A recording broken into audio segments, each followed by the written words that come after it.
Corona virus தமிழகத்தில் நாளுக்கு நாள் அதிகரித்துக் கொண்டு வருவதால் அனைவரும் தடுப்பூசி போட்டுக் கொள்ள வேண்டும் என தமிழக அரசு அறிவுறுத்தி வருகிறது. இந்த நிலையில் நாமக்கல் மாவட்டம் ராசிபுரம் எல்லை மாரியம்மன் கோவில் அருகே கொரோனா தடுப்பூசி செலுத்தும் பணி நடைபெற்றது. இதில் பொதுமக்கள் சமூக இடைவெளி மற்றும் முகக்கவசம் அணிந்து தடுப்பூசி செலுத்திக் கொண்டனர். பின்னர் விஜய் ரசிகர் மன்றத்தினர் தடுப்பூசி செலுத்திக் கொண்ட முதல் 100க்கும் மேற்பட்ட நபர்களுக்கு சில்வர் குடம் வழங்கி தடுப்பூசியின் முக்கியத்துவம் குறித்து விழிப்புணர்வு ஏற்படுத்தினர். தேனி மாவட்டத்தில் தொடர்ந்து கடந்த ஒரு வார காலமாக கனமழை பெய்தது. இந்த நிலையில் பெரியகுளம் அருகே உள்ள கள்ளிப்பட்டியில் தேனி திண்டுக்கல் நெடுஞ்சாலையில் உள்ள புளியமரம் ஒன்று வேரோடு சாய்ந்து அருகில் இருந்த வீட்டின் கூரை மீது விழுந்ததில் வீடு இடிந்து சேதமடைந்தது. மரம் விழுந்த நேரத்தில் வீட்டில் யாரும் இல்லாத காரணத்தினால் அதிர்ஷ்டவசமாக உயிர் சேதமோ காயங்களோ ஏற்படவில்லை. ஆனால் அந்த பகுதியில் இருந்த மின்கம்பங்கள் அடியோடு சாய்ந்ததால் அந்த பகுதியில் மின்தடை ஏற்பட்டது. தகவலறிந்து நெடுஞ்சாலைத்துறையினர் சம்பவ இடத்திற்கு விரைந்து சென்று அந்த மரத்தை எடுத்து அப்புறப்படுத்தும் பணியில் ஈடுபட்டுள்ளனர். இதனால் தேனி திண்டுக்கல் நெடுஞ்சாலையில் சிறிது நேரம் போக்குவரத்து பாதிக்கப்பட்டது. மதுரை மாநகராட்சி ஜே நகர் 29வது வார்டு பாரதி நகர் 3வது தெரு உள்ளிட்ட பகுதிகளில் மழை காலங்களில் தண்ணீர் தேங்கி நிற்பதாகவும் இதனால் டெங்கு மலேரியா போன்ற நோய் தொற்று ஏற்படுவதாகவும் அப்பகுதி மக்கள் கூறுகின்றனர். இந்த நிலையில் இதனை சரி செய்ய கோரி நெடுஞ்சாலைத்துறை அலுவலகத்தின் முன்பு அப்பகுதி மக்கள் மறியலில் ஈடுபட்டனர். இதனைத் தொடர்ந்து சம்பவ இடத்திற்கு வந்த நெடுஞ்சாலைத்துறையினர் மற்றும் பொதுப்பணித்துறையினர் உடனடியாக உரிய நடவடிக்கை எடுப்பதாக கூறியதைத் தொடர்ந்து அனைவரும் கலைந்து சென்றனர். ஜே நகர் மெயின் ரோடு 29 வார்டில் இருக்கோம். நாங்கள் பாரதி நகர் 3வது தெருவில் இருக்கோம். இது ரோட்டில் உள்ள கழிவுநீர் பூரா வீட்டுக்குள்ளே பூந்து வீட்டுக்கு பிள்ளைகளுக்கு பூரா கொரோனா வந்துருச்சு. அதை தடுத்து நிப்பாட்டுறதுக்காக நாங்கள் அங்கே மண்ணு இப்போ மெயின் ரோட்டில் மண்ணு கொட்டிட்டோம். 3 லேயர் மண்ணு கொட்டியிருக்கோம். அது ஹைவேஸ்கார் மண்ணு இடிக்கணும் நின்றாங்க. நாங்கள் அதை போராட்டம் பண்ணி நிப்பாட்டி வச்சுருக்கோம். இப்போ எங்களுக்காக நடு ரோட்டில் காவா போட்டு தண்ணி விடுறேன்னு இருக்காங்க.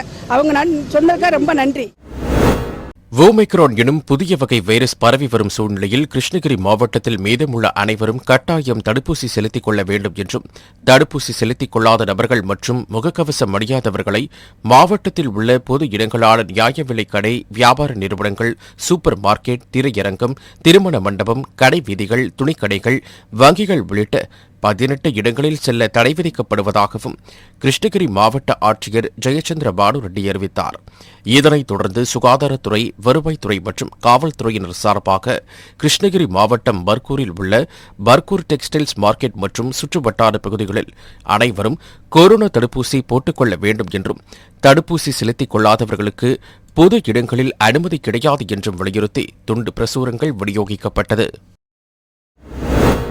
சிவகங்கை மாவட்டம் காரைக்குடி செஞ்சை பகுதியில் இடம் இல்லாமல் வசிக்கும் ஆதி திராவிட மக்களுக்கு நடிகர் சிவாஜி கணேசன் 1965ஆம் ஆண்டு காரைக்குடியில் தேன்கூடு என்ற நாடகம் நடத்தி அதன் மூலம் பெற்ற வருமானம் மூலம் சுமார் 2.5 ஏக்கர் இடத்தை வாங்கி அதனை வழங்கியதாக கூறப்படுகிறது. இந்த நிலம் 2012இல் சிவாஜி கணேசன் நலசங்கத்திற்கு பதியப்பட்டது என மாவட்ட வருவாய் அலுவலர் விசாரணை நடத்தி 2013இல் பட்டா வழங்கப்பட்டுள்ளது. இந்த நிலையில் தங்கள் நலசங்கத்திற்கு வழங்கப்பட்ட இடத்தை அதிகாரிகள் துணையுடன் சிலர் மோசடியாக பத்திரப்பதிவு செய்து பட்டா மாறுதல் செய்துள்ளதாக கூறி காரைக்குடி வட்டாட்சியர் அலுவலகத்தை ஆதிதிராவிட மக்கள் முற்றுகையிட்டனர். மேலும் தங்களுக்கு வழங்கிய இடத்தை மீட்டுத் தருமாறு தாசில்தார் மணிவாசகத்திடம் புகார் மனு அளித்தனர். சிவாஜி கணேசன் ஏஎம் செட்டியார் பணம் கொடுக்கிறாரு. அந்த ஏஎம் செட்டியார் மூலமா 2 ஏக்கர் வழங்கப்பட்டது. அன்னையில இருந்து இன்னைக்கு வரைக்கும் அந்த நிலங்கள் எல்லாம் எஸ்சி கிட்ட இல்ல, எஸ்சி மக்கள்கிட்ட இல்ல. எல்லாத்தையுமே ஆக்கிரமிப்பாளர்கள், அதாவது ஆதிக்க சாதின்னு சொல்லப்படக்கூடியவர்கள். இப்போது நாம் தமிழர் கட்சியில மண்டல செயலாளர் இருக்கிறவர், அதுக்கப்புறம் பாத்தீங்கன்னா ஒரு மூவேந்தர் முன்னேற்ற கழகத்தில் இருக்கிற அந்த குடும்பம் இன்னைக்கு மொத்தமாவே ஆக்கிரமிப்பு பண்ணி அந்த சொத்துக்களை அபகரிக்கிறாங்க. இன்னைக்கு வரைக்கும் எங்க பேர்ல ஒரு சில சொத்துக்கள் இருந்துச்சு, ஒரு 68 சென்ட்டுக்கு மேல இன்னைக்கு வரைக்கும் இருந்துச்சு. ஆனா அதை பாத்தீங்கன்னா அவங்க போர்ஜரி டாக்குமெண்ட் போட்டு போர்ஜரி பத்திரங்கள் ரெடி பண்ணி இன்னைக்கு பட்டா மாறுதல் பண்ணிருக்காங்க. அப்ப எங்க மக்கள், வீடு இல்லாத மக்கள், நாங்க எங்க போவோம்? இதை யார் தட்டி கேட்கிறது? திருவண்ணாமலை மாவட்டம் தண்டாரம்பட்டு அடுத்த ரெட்டியார்பாளையம் ஆதி திராவிடர் மற்றும் அருந்ததியினர் காலனியில் உயிரிழக்கும் நபர்களை பாம்பாறு ஆற்றை கடந்து சென்று அங்குள்ள இடுகாட்டில் அப்பகுதி மக்கள் அடக்கம் செய்து வந்துள்ளனர். தற்போது பெய்து வரும் தொடர் மழையால் பாம்பாறு ஆற்றில் வெள்ளப்பெருக்கு ஏற்பட்டுள்ளது. இந்த நிலையில் இந்த கிராமத்தைச் சேர்ந்த சின்னாயி என்ற மூதாட்டி உயிரிழந்துவிட்ட நிலையில் அவரது உடலை உறவினர்கள் ஆபத்தான முறையில் கயிறு கட்டி ஆற்றை கடந்து சென்று சடலத்தை அடக்கம் செய்தனர். இந்த நிலையில் தங்களின் நலன் கருதி இடுகாட்டிற்கு செல்ல தரைப்பாலம் அமைத்து தர வேண்டும் என அப்பகுதி மக்கள் அரசிற்கு கோரிக்கை விடுத்துள்ளனர். ஈரோட்டில் உள்ள தனியார் பூண்டு கடையில் பவானியைச் சேர்ந்த மனோகரன் என்பவர் தன்னை தொழிலாளர் நலத்துறை அலுவலர் என கூறி லஞ்சம் கேட்டுள்ளதாக கூறப்படுகிறது. இதனால் சந்தேகமடைந்து பூண்டுக்கடை உரிமையாளர் சரவணன் ஈரோடு காவல்துறைக்கு தகவல் தெரிவித்தார். இதனையடுத்து மனோகரனை கைது செய்த காவல்துறையினர் விசாரணை மேற்கொண்டனர். விசாரணையில் மனோகரன் தொழிலாளர் நலத்துறை அலுவலகத்தில் காவலாளியாக பணியாற்றியது தெரியவந்தது. தொடர்ந்து அவரிடம் காவல்துறையினர் விசாரணை மேற்கொண்டு வருகின்றனர். திண்டுக்கல் மாவட்டம் எம்எஸ்பி சோலை நாடார் மேல்நிலைப் பள்ளியில் பெண்கள் மற்றும் குழந்தைகளுக்கு எதிரான பாலியல் குறித்த விழிப்புணர்வு கூட்டம் மாவட்ட காவல் கண்காணிப்பாளர் ஸ்ரீனிவாசன் தலைமையில் நடைபெற்றது. இதில் குழந்தை திருமணத்தை தடுத்தல், குழந்தைகளுக்கான பாதுகாப்பு, பாலியல் தொந்தரவுகள் ஆகியவை தடுப்பது குறித்து எடுத்துரைக்கப்பட்டது. திண்டுக்கல் மற்றும் வேடச்சந்தூர் கல்வி மாவட்டங்களைச் சேர்ந்த அரசு மற்றும் தனியார் பள்ளிகளில் தலைமை ஆசிரியர்கள் இந்த கூட்டத்தில் கலந்து கொண்டனர். இந்த நிகழ்ச்சியில் பெண்கள் மற்றும் குழந்தைகள் குற்றத்தடுப்பு ஏடிஎஸ்பி லாவண்யா கலந்து கொண்டு பெண்களுக்கு ஏற்படும் பாலியல் தொந்தரவுகளை தடுக்கும் முறைகள் குறித்தும் பெண்கள் தற்காப்பு கலையை கற்றுக்கொள்வது குறித்தும் விரிவாக எடுத்துரைத்தார். விருதுநகர் மாவட்டம் ஸ்ரீவில்லிபுத்தூர் அடுத்த அத்திக்குளம் பகுதியைச் சேர்ந்த டென்சிங் பாலையா என்பவர் சிவகாசி ஸ்ரீவில்லிபுத்தூர் பிரதான சாலையில் செயல்பட்டு வரும் தனியார் கல்லூரியில் தாவரவியல் பேராசிரியராக பணிபுரிந்து வருகிறார். இந்த நிலையில் இவர் தன்னிடம் படிக்கும் மாணவியை சில மாதங்களாக தொடர்ந்து பாலியல் தொல்லை கொடுத்ததாக மாணவியின் பெற்றோர் ஸ்ரீவில்லிபுத்தூர் அனைத்து மகளிர் காவல் நிலையத்தில் புகார் அளித்தனர். புகாரின் பெயரில் காவல்துறையினர் பேராசிரியர் டென்சிங் பாலையாவை கைது செய்தனர். பின்னர் ஸ்ரீவில்லிபுத்தூர் மாவட்ட மகிழா நீதிமன்றத்தில் ஆஜர்படுத்தப்பட்டு 15 நாட்கள் நீதிமன்ற காவலில் வைக்க நீதிபதி உத்தரவிட்டதன் அடிப்படையில் பேராசிரியர் டென்சிங் பாலையா சிறையில் அடைக்கப்பட்டார். ஈரோடு மாவட்டம் பெரிய வலசு இரட்டை பிள்ளையார் கோவில் தெருவைச் சேர்ந்த செல்வி என்ற திருநங்கை தனது குடும்பத்தினருடன் ஈரோடு மாவட்ட எஸ்பி அலுவலகத்திற்கு வந்து எஸ்பி சசி மோகனை சந்தித்து புகார் மனு ஒன்றை அளித்தார். அந்த மனுவில் தான் சொந்தமாக தனிப்பட்டறை, டிராவல்ஸ், நிதி நிறுவனம் மற்றும் சிறு சிறு தொழில் செய்து வருவதாகவும், இதனிடையே ஈரோட்டை சேர்ந்த 4 பேர் கடந்த 3 மாதமாக தன்னை போனில் தொடர்பு கொண்டு 25 லட்சம் ரூபாய் தர வேண்டும், இல்லையென்றால் உன்னை கடத்திவிடுவதாக மிரட்டி வருவதாகவும், இதனால் எனக்கும் எனது குடும்பத்தார் உயிருக்கும் பாதுகாப்பு இல்லாத சூழ்நிலை ஏற்பட்டுள்ளதாகவும் குறிப்பிடப்பட்டுள்ளது. எனவே இது தொடர்பாக நடவடிக்கை எடுக்க வேண்டும் என்று செல்வி வலியுறுத்தியுள்ளார். மயிலாடுதுறை மாவட்டத்தில் அதிக அளவிலான பயணிகளை ஏற்றிக் கொண்டு சென்ற பேருந்தில் சில தினங்கள் முன்பு படிக்கட்டு உடைந்ததால் பரபரப்பு ஏற்பட்டது. இந்த நிலையில் மயிலாடுதுறை மாவட்டம் சீர்காழியில் இருந்து பழையார் செல்லும் பேருந்தில் பள்ளிகள் முடிந்த மாணவர்கள் பேருந்தில் படியில் தொங்கியபடி பேருந்தில் பயணம் செய்தனர். ஆபத்தை உணராமல் பயணம் செய்வது மாணவர்கள் நடத்துனர் படியில் இருந்து மேலே ஏற சொல்லியும் ஏறாமல் தொங்கிய நிலையில் சென்றதால் ஓட்டுநர் பேருந்தினை இயக்க முடியாமல் ஓட்டி சென்றார். இந்த நிலையில் கூடுதல் பேருந்துகளை மாணவர்கள் நலன் கருதி அரசு இயக்க வேண்டும் என பொதுமக்கள் கோரிக்கை விடுத்துள்ளனர். திண்டுக்கல் மாவட்டம் கொடைக்கானலுக்கு குடிநீர் ஆதாரமாக அப்சர்வேட்டரி பகுதியில் கொடைக்கானல் நகராட்சிக்கு சொந்தமான அப்சர்வேட்டரி குடிநீர் தேக்கம் மற்றும் மனோரத்தினம் என 2 நீர்த்தேக்கங்கள் உள்ளது. கொடைக்கானலில் கடந்த வாரமாக பகல் இரவு நேரங்களில் கனமழையானது பெய்தது. இதனால் பல்வேறு பகுதிகளில் நீர்த்தேக்கங்கள் மற்றும் அருவிகளுக்கு நீர்வரத்தும் அதிகரித்து 2 நீர்த்தேக்கங்களுக்கும் நிரம்பி வருவதால் கொடைக்கானல் மக்களுக்கு குடிநீர் தட்டுப்பாடு குறையும் என எதிர்பார்க்கப்படுகிறது. கேரளா மாநில தோட்டக்கலைத்துறை மற்றும் வேளாண்மைத்துறை சார்பில் விவசாயிகள் மற்றும் உழவர் உற்பத்தியாளர்கள் நிறுவனங்களின் நேரடியே சென்று காய்கறிகளை வாங்குவதற்கான முதல்கட்ட ஆலோசனைக் கூட்டம் தென்காசி தோட்டக்கலைத்துறை இயக்குநர் அலுவலகத்தில் வைத்து நடைபெற்றது. இந்த கூட்டத்தில் தென்காசி மாவட்ட வேளாண்மைத்துறை இயக்குநர் கிருஷ்ணகுமார் மற்றும் தோட்டக்கலைத்துறை இயக்குநர் ஜெயபாரதி மாலதி ஆகியோர் தலைமையிலும் கேரள மாநிலத்தின் தோட்டக்கலை அதிகாரி பிரதீப், சஜீவ் மற்றும் சிவராமகிருஷ்ணன் ஆகியோர் முன்னிலையில் நடைபெற்றது. இந்த கூட்டத்தில் தென்காசி வடகரை, புளியங்குடி, கடையம் உள்ளிட்ட பகுதிகளில் இருந்து திரளான விவசாயிகள் கலந்து கொண்டனர். கடலூர் மாவட்டம் புவனகிரி ஒன்றியத்திற்குட்பட்ட எறும்பூர் ஊராட்சி மணக்காடு அரசு ஆதிதிராவிடர் நலப்பள்ளியில் கடலூர் இல்லம் தேடி கல்வி இயக்கம் குழு மூலம் மணக்காடு அரசு ஆதிதிராவிடர் நலப்பள்ளி மாணவ மாணவிகளுக்கு விழிப்புணர்வு நிகழ்ச்சி பள்ளி தலைமை ஆசிரியர் வசந்தா தேவி தலைமையில் நடைபெற்றது. இதில் சிறப்பு அழைப்பாளராக எறும்பூர் ஊராட்சி மன்ற தலைவர் ரேணுகாதாஸ் கலந்து கொண்டு மாணவ செல்வங்கள் விழிப்புடன் இருக்க வேண்டும், எவ்வாறு கல்வி கற்க வேண்டும் என்று விழிப்புணர்வு நிகழ்ச்சி நடைபெற்றது. தொடர் மழையின் காரணமாக தூத்துக்குடி மாவட்டத்தில் ஏற்பட்ட பாதிப்பு குறித்து தமிழக முதல்வர் மு க ஸ்டாலின் ஆய்வு செய்துவிட்டு சாலை மார்க்கமாக மதுரை விமான நிலையத்திற்கு வாகனத்தில் சென்று கொண்டிருந்தபோது விளாத்திக்குளம் அருகே எட்டயபுரத்தில் முதல்வர் செல்லும் வழியில் தமிழ் பாப்டிஸ்ட் தொடக்கப்பள்ளி குழந்தைகள் பாரதியார் வேடமணிந்து நின்று கொண்டு வந்தே மாதரம் என்று முழக்கமிட்டனர். இதனை பார்த்த முதல்வர் மு க ஸ்டாலின் தனது காரை நிறுத்தி குழந்தைகளுடன் சில நிமிடங்கள் உரையாடி நன்றாக படிக்க வேண்டும் என்று கூறிவிட்டு குழந்தைகளுடன் புகைப்படம் எடுத்துக் கொண்டார். அப்போது தூத்துக்குடி நாடாளுமன்ற உறுப்பினர் கனிமொழி உடன் இருந்தார். தமிழகத்தில் கடந்த மாதம் வடகிழக்கு பருவமழை 70 நாட்களுக்கும் மேலாக கொட்டி தீர்த்தது. இதன் விளைவாக சென்னை போரூர் ஏரி நிரம்பி அருகே உள்ள ஐயப்பன் தாங்கல், மவுலிவாக்கம், கொளப்பாக்கம், பெரும்பாக்கம் உள்ளிட்ட பகுதிகளில் குடியிருப்புகளில் மழைநீர் சூழ்ந்துள்ளது. இதனால் பொதுமக்கள் பெரிதும் பாதிப்பிற்குள்ளாகினர். இதனை சீர் செய்ய நீர்வளத்துறையினர், பொதுப்பணித்துறையினர், உள்ளாட்சித்துறையினர் இணைந்து முழுவீச்சில் செயல்பட்டு வருகின்றனர். இந்த நிலையில் மழைநீரால் பாதிக்கப்பட்ட இடங்களை தமிழக நீர்வளத்துறை அமைச்சர் துரைமுருகன், ஊரக தொழில்துறை அமைச்சர் தாமோ அன்பரசன் ஆகியோர் நேரில் சென்று ஆய்வு செய்தனர். பின்னர் செய்தியாளர்களை சந்தித்த அமைச்சர், போரூர் ஏரியில் பலர் ஆக்கிரமிப்பு செய்து பிரம்மாண்ட மாளிகைகள் கட்டியுள்ளனர். நீர்நிலையில் உள்ள ஆக்கிரமிப்புகள் அகற்றப்படும் என்று தெரிவித்தார். இந்த ஏரிகள் அதனுடைய வரத்து கால்வாய், அதனுடைய வெளியேற்றுகின்ற கால்வாய் அல்லது கணக்குகள் இவைகளை பெருவாரியாக ஆக்கிரமித்து வைத்திருக்கிறார்கள். நான் அங்கே பார்த்தேன், மிகப்பெரிய ஒரு மாளிகை கட்டி காம்பவுண்ட் சுவர் எழுப்பியிருக்கிறார் நடு ஏரி. இந்த ஆக்கிரமிப்பைத்தான் இன்றைக்கு உச்ச நீதிமன்றத்தில் உயர் நீதிமன்றத்துடைய நீதிபதி அவர்கள் ஒரு வார காலத்துக்குள்ளாக இவர்களெல்லாம் சரி செய்ய வேண்டும், இல்லாவிட்டால் இங்கே சீஃப் செக்ரட்டரி வர வேண்டும் என்று தெரிவித்தார். மயிலாடுதுறை மாவட்டம் சீர்காழி அருகே மடவாமேடு மீனவ கிராமத்தைச் சேர்ந்தவர் லோகநாதன் கண் பார்வை குறைபாடு உள்ள மாற்றுத்திறனாளி. இவர் சீர்காழி பழைய பஸ் நிலையம் அருகில் உள்ள SBI ATMில் படம் எடுப்பதற்காக வந்துள்ளார்.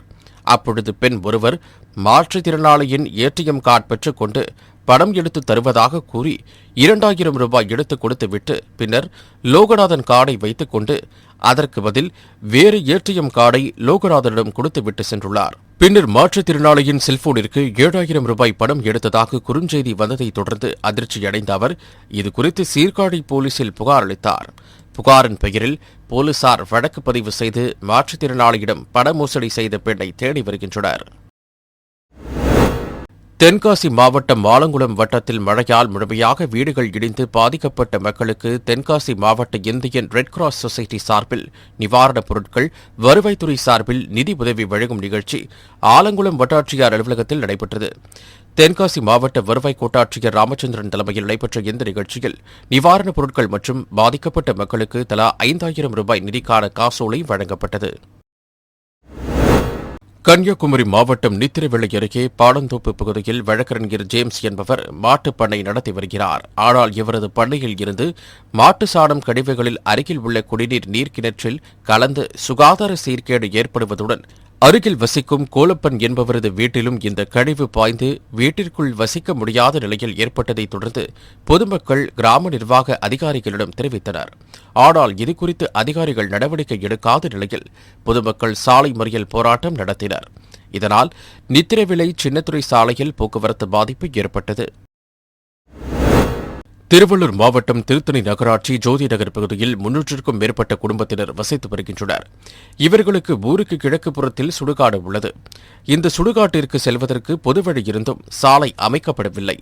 இதனால் மழைநீர் மற்றும் கழிவுநீர் தேங்கியும் முட்செடிகள் வளர்ந்துள்ளன. தற்போது தொடர் மழை பெய்ததால் சுடுகாட்டு வழியில் முட்செடிகள் சாய்ந்தும் மழைநீர் இடுப்பளவுக்கு தேங்கி நிற்கிறது. இதனால் சுடுகாட்டிற்கு பிணங்களை கொண்டு செல்வதில் சிரமப்பட்டனர். இந்த நிலையில் ஜோதி நகர் சேர்ந்த சுரேஷ் என்பவர் உடல்நலக் குறைவால் இறந்துள்ளார். அவரது பிணத்தை சுடுகாட்டிற்கு ஏரி நீர்வரத்து கால்வாயில் இறங்கிக் கொண்டு சென்றது சமூக ஆர்வலர்களை அதிர்ச்சியில் ஆழ்த்தியுள்ளது. சிங்கப்பூரில் இருந்து 2 விமானங்கள் திருச்சி பன்னாட்டு விமான நிலையத்திற்கு வந்தது. அதில் வந்த 600க்கும் மேற்பட்ட பயணிகளை சுகாதாரத்துறை அதிகாரிகள் பரிசோதனை மேற்கொண்டனர். அவர்களுக்கு எந்தவொரு தொற்றும் இல்லை என கண்டறியப்பட்டு அவர்கள் அனைவரும் விமான நிலையத்தில் இருந்து வெளியே செல்ல அனுமதிக்கப்பட்டனர்.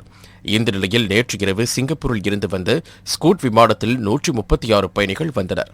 அவர்களை சுகாதாரத்துறை அதிகாரிகள் சோதனை மேற்கொண்டனர். அப்போது தஞ்சையை சேர்ந்த நபர் ஒருவருக்கு கொரோனா தொற்று அறிகுறி இருப்பது கண்டறியப்பட்டது. அவர் திருச்சி அரசு மருத்துவமனையில் சிகிச்சைக்காக அனுமதிக்கப்பட்டார். பரிசோதனை முடிவில் அவருக்கு கொரோனா தொற்று இருப்பது உறுதி செய்யப்பட்டது. இதனைத் தொடர்ந்து அந்த நபருக்கு ஓமிக்ரான் பாதிப்பு உள்ளதா என கண்டறியும் மாதிரிகள் சோதனைக்கு அனுப்பப்பட்டுள்ளது. விழுப்புரம் புதுவை நெடுஞ்சாலையில் வானம்பட்டு சேலை பிரியும் சந்திப்பில் ஆட்டோ மீது தனியார் பேருந்து மோதியதில் ஆட்டோ ஓட்டுநர் அர்ஜுனன் என்பவர் சம்பவ இடத்திலேயே உயிரிழந்தார். இதனைத் தொடர்ந்து தகவல் அறிந்து அப்பகுதிக்கு வந்த அவரின் உறவினர்கள் மற்றும் அப்பகுதியைச் சேர்ந்தவர்கள் தனியார் பேருந்தின் கண்ணாடியை அடித்து நொறுக்கினர். அதில் ஒருவர் திடீரென பேருந்தில் தீ வைத்ததில் பேருந்தின் சீட்டு பகுதி எரிந்தது. உடனடியாக சுதாரித்துக் கொண்ட காவல்துறையினர் தீயை அணைத்து பேருந்தை மீட்டனர். இதனால் விழுப்புரம் புதுச்சேரி சாலையில் போக்குவரத்து பாதிக்கப்பட்டது. இதனைத் தொடர்ந்து இந்த விபத்து மற்றும் பேருந்திற்கு தீ வைத்தது குறித்து விழுப்புரம் நகர காவல் நிலைய காவல்துறையினர் விசாரணை மேற்கொண்டு வருகின்றனர். ஆந்திராவில் கடந்த 12 நாட்களாக பெய்த கனமழை காரணமாக கடப்பா, சித்தூர் மற்றும் நெல்லூர் மாவட்டங்களில் கடுமையாக பாதிக்கப்பட்டுள்ளது. இந்த நிலையில் கண்ணவரம் விமான நிலையத்தில் இருந்து சிறப்பு விமானத்தில் கடப்பா மாவட்ட பொறுப்பு அமைச்சர் ஆதிமுலப்பு சுரேஷ் மற்றும் MP மிதுன் ஆகியோருடன் புறப்பட்ட முதல்வர் ஜெகன்மோகன் ஹெலிகாப்டர் மூலம் மழை வெள்ளத்தில் கடுமையாக பாதிக்கப்பட்ட புல்புத்தூர், மேல்மண்டப்பள்ளி, அன்னமய்ய சாகர் ஆகிய பகுதிகளை ஆய்வு செய்தார். பின்னர் ராஜம்பேட்டை மண்டலம் புல்புதூர், மேல்மண்டப்பள்ளியில் உள்ள அன்னமய்ய சாகர் அணை உடைப்பால் வெள்ளத்தில் பாதிக்கப்பட்ட பகுதிகளை பார்வையிட்டு அங்குள்ள மக்களை சந்தித்து சேத விவரங்களை கேட்டு ஆறுதல் கூறி உரிய இழப்பீடு வழங்கப்படும் என உறுதியளித்தார். கோவை மாவட்டம் பொள்ளாச்சி அடுத்த சூளேஸ்வரன்பட்டி பேரூராட்சியில் மக்கள் தொடர்பு சிறப்பு முகாம் நடைபெற்றது. இதில் கோவை மாவட்ட ஆட்சியர் சமீரன் கலந்து கொண்டு 342 பயனாளிகளுக்கு 78 லட்சம் ரூபாய் மதிப்புள்ள இலவச வீட்டுமனை பட்டா, முதியோர் உதவித்தொகை, மாற்றுத்திறனாளிகளுக்கு இருசக்கர வாகனங்கள் மற்றும் விபத்து காப்பீட்டுத் தொகை, தோட்டக்கலைத்துறை சார்பில் விவசாய இடுபொருட்கள் உள்ளிட்ட பொருட்களை வழங்கினார். கொசுவோட அந்த புழு இருக்கிறதான்னு உள்ளது கண்டறியறதுக்கு டொமஸ்டிக் ப்ரீடிங் செக்கர்ஸ் 4000 பேரை ஏற்பாடு செஞ்சுருக்கேன். அதே போல் பைரித்ரம், அபேட் போன்ற மருந்து மாத்திரைகள் யூஸ் பண்ணி அந்த கொசுவை ஒழிக்கிறதுக்கான நடவடிக்கை எடுத்து வருகிறது. எந்த இடத்துல ஃபீவர் ரிப்போர்ட் பண்ணாலும் 24 மணி நேரத்துக்குள்ளே அந்த ஃபீவரை ரிப்போர்ட் பண்ணி அதுக்கான தொடர் நடவடிக்கைகள் எடுக்கணும்னு சொல்லியிருக்கேன். தற்பொழுது இந்த கடந்த 2 வாரமாக குறைந்து தான் வருகிறது. இருந்தாலும் நாங்கள் இது ஒரு கடந்த வருஷத்தை விட கொஞ்சம் அதிகமாக ஒரு ஸ்லைட் இன்க்ரீஸ் இருக்கிறதுனால இது ரொம்ப கவனமாக தான் பார்த்து வருகிறது. கடலூர் மாவட்டம் விருதாச்சலத்தில் பல்வேறு இடங்களில் மது பாட்டில்கள் கள்ளத்தனமாக விற்கப்பட்டு வருவதாக விருதாச்சலம் காவல்துறையினருக்கு ரகசிய தகவல் கிடைத்தது. இதனையடுத்து inspector Vijayarangan, sub inspector Kamalahasan தலைமையிலான காவல்துறையினர் விருதாச்சலம் கடைவீதி, பேருந்து நிலையம் என பல்வேறு இடங்களில் ரோந்து பணியில் ஈடுபட்டனர். இந்த நிலையில் சிதம்பரம் சாலை ரவுஞ்சனா அருகே மதுபானங்களை விற்பனை செய்து கந்தவரக்கோட்டையைச் சேர்ந்த சுப்பையா, மகேந்திரன் என்ற இருவரை கைது செய்தனர். அதேபோல் விருதாச்சலம் பேருந்து நிலையத்தில் கள்ளத்தனமாக மது விற்று வந்த விருதாச்சலம் தெற்கு பெரியார் நகர் பகுதியைச் சேர்ந்த உலகநாதன், கள்ளக்குறிச்சியைச் சேர்ந்த ராமச்சந்திரன் என்ற இருவரை கைது செய்தனர். மேலும் விருதாச்சலம் அடுத்த குமாரமங்கலம் பகுதியில் கள்ளத்தனமாக மதுபாட்டில் விற்று வந்த சோமசுந்தரம், ராமையா என்பவர்களை கைது செய்த காவல்துறையினர் 150 மதுபாட்டில்களை பறிமுதல் செய்தனர். விருதுநகர் மாவட்டம் ராஜபாளையம் வடக்கு மலையப்பட்டி எம்ஜிஆர் நகர் பகுதியைச் சேர்ந்தவர் ராக்கப்பன் ஐயம்மாள் என்ற தம்பதிக்கு 3 குழந்தைகள் உள்ளனர். இந்த நிலையில் நேற்றிரவு பெய்த கனமழையின் காரணமாக அப்பகுதியில் நீர்வரத்து அதிகரித்து உள்ளது. இதனால் அவரது வீட்டின் சுவர் இடியும் கீறல் விழ ஆரம்பித்தவுடன் குடும்பத்துடன் வீட்டை விட்டு வெளியே வந்ததால் அதிர்ஷ்டவசமாக உயிர் தப்பினர். இந்த நிலையில் மழையின் காரணமாக வீடு இடிந்து முற்றிலும் சேதமடைந்ததை அடுத்து தங்குவதற்கு இடம் இல்லாமல் தவித்தவர்களை அக்கம்பக்கத்து வீட்டார்கள் அவரவர்கள் வீட்டில் தங்க வைத்துள்ளனர். இதுகுறித்து தகவல் அறிந்து வந்த வருவாய்த்துறையினர் வீடு சேதமடைந்த இடத்தை நேரில் சென்று பார்வையிட்டு உரிய நிவாரணம் கிடைக்க ஏற்பாடு செய்வதாக தெரிவித்துள்ளார். புதுச்சேரியில் பாக்டீரியா மற்றும் வைரஸ் கிருமிகளுக்கு எதிரான ஆல்பா கிளினிக் சானிடைசர் மற்றும் ஆல்பா லாண்ட்ரி ஆகிய பொருட்களின் அறிமுக நிகழ்ச்சி புதுச்சேரி தனியார் உணவகத்தில் நடைபெற்றது. இதில் இந்த புதிய ஆல்பா கிளீன் பொருட்களை சபாநாயகர் செல்வம் அறிமுகப்படுத்தி வைத்தார். இந்த நிகழ்ச்சியில் சிறப்பு விருந்தினர்களாக சபாநாயகர் செல்வம், அமைச்சர்கள் லட்சுமி நாராயணன், சந்திர பிரியங்கா, சாய் சரவணன் மற்றும் சட்டமன்ற உறுப்பினர் சம்பத் ஆகியோர் கலந்து கொண்டனர். இதனைத் தொடர்ந்து சந்தோஷ் உமாபதி மற்றும் ஆல்பா நிறுவனத்தின் இயக்குநர் ஸ்காட் ஃபெரோல் ஆகியோர் ஆல்பா பொருட்களின் பயன்பாடுகள் குறித்து பற்றி விளக்கினார். இந்த நிகழ்ச்சியில் ஆராய்ச்சியாளர் கணேஷ், திருமலா என்டர்பிரைஸ் உரிமையாளர் தியாகராஜன், ஜேம்ஸ் யாங் ஆகியோர் பங்கேற்றனர். தஞ்சாவூர் இயற்கை பேரிடர் மீட்பு அறக்கட்டளை சார்பில் அறக்கட்டளை நிர்வாக அறங்காவலர் செல்வராஜ் தலைமையில் அரசினர் காது கேளாதோர் மேல்நிலைப் பள்ளியில் பயிலும் மாணவ மாணவிகளுக்கு 25,000 ரூபாய் மதிப்பில் நோய் தடுப்பு பொருட்கள் வழங்கப்பட்டது. இதில் முதல் உதவி பெட்டிகள், கபசுர குடிநீர், கிருமி நாசினி, சானிடைசர், முகக்கவசங்கள் உள்ளிட்ட நோய் தடுப்பு பொருட்கள் வழங்கப்பட்டது. இந்த நிகழ்வில் பள்ளி முதல்வர் சக்கரவர்த்தி, அறக்கட்டளை பொறுப்பாளர் பாக்யராஜ் உள்ளிட்டோர் பங்கேற்றனர். கள்ளக்குறிச்சி மாவட்டம் திருநாவலூர் காவல் நிலையத்திற்குட்பட்ட சிவாப்பட்டினம், ஆண்டிக்குடி உள்ளிட்ட பகுதிகளில் மின்மாற்றியில் இருந்த இரவு நேரங்களில் மின்கம்பிகள் திருடுவதாக வந்த புகாரின் பெயரில் திருநாவலூர் போலீசார் தீவிர ரோந்து பணியில் ஈடுபட்டுள்ளனர். அப்போது சந்தேகத்திற்கிடமாக இருந்த நபரை போலீசார் பிடித்து விசாரணை செய்தனர். அவர் கடலூர் மாவட்டம் பாதிரிக்குப்பம் கிராமத்தைச் சேர்ந்த தங்கராசு என்பதும் அவர் பல்வேறு பகுதிகளில் மின்கம்பிகள் திருடுவது தெரியவந்தது. இதனையடுத்து அவரிடம் இருந்து 200 கிலோ எடை கொண்ட மின்கம்பிகளை பறிமுதல் செய்த காவல்துறையினர் அவரை சிறையில் அடைத்துள்ளனர். அதேபோல் எடைக்கல் காவல் நிலையத்தில் எல்லைக்குட்பட்ட பகுதியில் கைப்பையுடன் கஞ்சா விற்ற சிதம்பரத்தைச் சேர்ந்த ராஜசேகர் என்பவரை போலீசார் பிடித்து அவர் வைத்திருந்த 1 கிலோ கஞ்சாவையும் பறிமுதல் செய்து அவரை கைது செய்து சிறையில் அடைத்தனர். விருதுநகர் மாவட்டத்தில் ஸ்ரீவில்லிபுத்தூரில் நேற்று நள்ளிரவில் சுமார் 2 மணி நேரத்திற்கும் மேலாக கனமழை பெய்தது. மேலும் மேற்கு தொடர்ச்சி மலைப்பகுதியான செண்பகத்தோப்பு, திருவண்ணாமலை உள்ளிட்ட பகுதிகளிலும் கனமழை பெய்தது.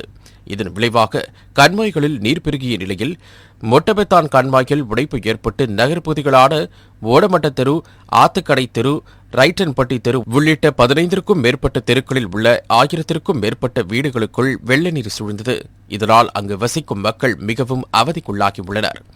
இந்த நிலையில் இரவு நேரத்தில் கண்மாய் உடைந்த வீட்டிற்குள் மழைநீர் வெள்ளம் போல் சூழ்ந்ததால் செய்வதறியாமல் பொதுமக்கள் திகைத்து நின்றனர். மேலும் வெள்ள நீருடன் சாக்கடை நீரும் கலந்து செல்வதால் சுகாதார சீர்கேடு ஏற்பட்டு பொதுமக்கள் நோய் தொற்றிற்கு ஆளாகும் நிலை ஏற்பட்டுள்ளதாகவும், வீட்டிற்குள் பாம்பு மற்றும் விஷ ஜந்துக்கள் மழை நீருடன் சேர்ந்து வருவதாக வேதனை தெரிவித்தனர்.